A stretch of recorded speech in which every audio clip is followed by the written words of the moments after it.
This week on The Breakout, The U.S. bombs Iran, and some secretive space moves.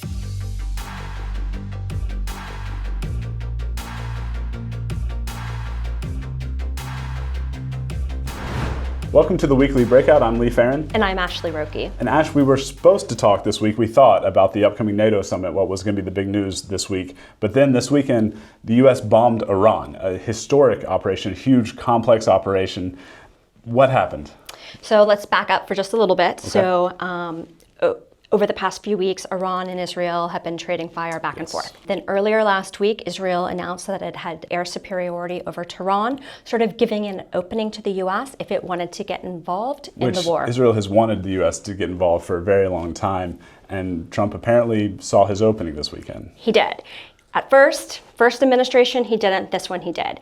And so what happened is on Thursday, a message came from the White House saying it was directly from Trump that he was going to weigh this decision for 2 weeks. Right. And it did not end up being 2 weeks. That did not happen. So what happened is, come Friday, Trump did give the green light to go ahead with U.S. involvement in the war. Out of Missouri, 2 groups of B-2 bombers departed. One headed west. Very publicly headed west. Very publicly. Yes. You could track it towards Guam. Another group of 7 departed east. 18 hours flight time. As they got back towards land, they were joined up by a group of fighters and escort aircraft. So all this timeline comes from the Pentagon, which gave a briefing on Sunday and provided this slide of Operation Midnight Hammer, which was the name of the strike package. And you see the bombers being met up with escort fighter aircraft there. There are also some naval assets involved. What was their job here? So in total, the goal was to strike 3 nuclear facilities. There was 1 submarine from the CENTCOM AOR that struck the nuclear facility in the south.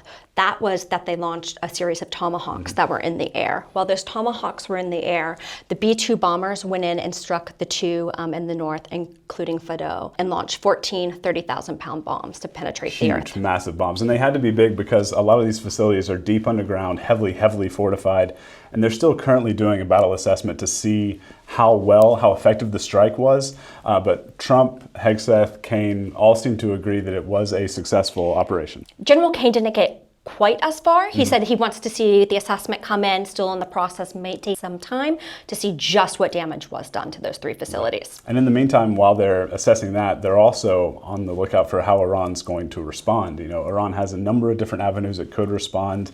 Militarily is one in the region, certainly. There are some terror fears as well.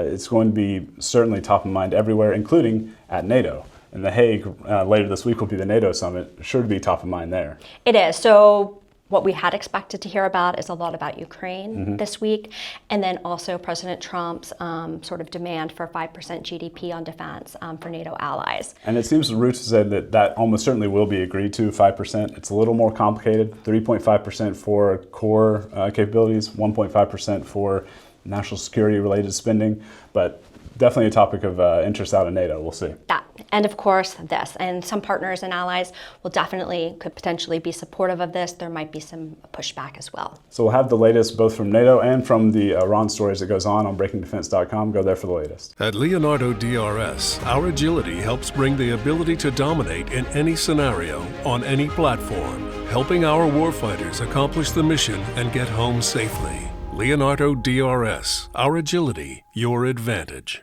And so after a bit of a stressful weekend, let's take a break from Earth for a hot second and talk about stress in space. This is Theresa Hitchens, our ace space reporter. She did a story last week that was, to me, fascinating about the Chinese refueling a satellite in space, which has never been done before. Maybe happened? Maybe didn't. Yes. So what's the lowdown? Okay, so China has launched a satellite into geosynchronous orbit, very high orbit, that Beijing says is a demonstrator for proving out satellite-to-satellite refueling. And this has not happened before between 2 satellites in geo, so it would be a world first. You think very hard to do?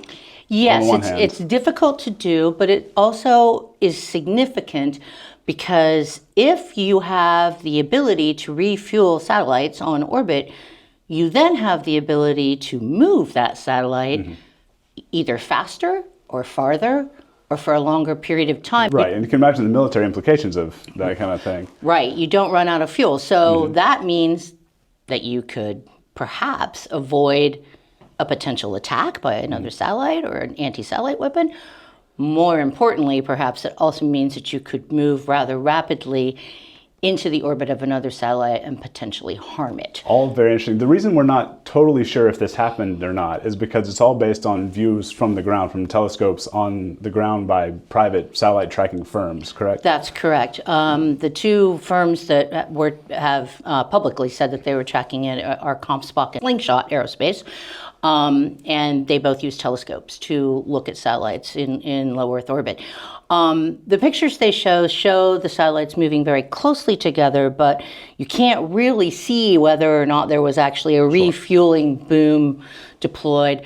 That was unclear as of last week or so. They could be trying to do it again. We're not sure. Yeah, right. we're not sure, but it is significant, and it's significant that the Chinese are sort of going gangbusters after this when the Space Force has been kind of on again, off again about the military utility of this capability and the readiness of the technology, et cetera. It'd be interesting to see if this changes any minds among the Space Force or among Congress, whatever. It's certainly a story we're going to stick on top of.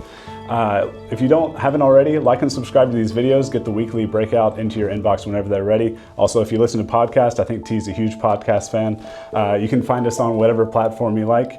Till next time, I'm Lee Farron. And I'm Theresa Hitchens. Nailed it.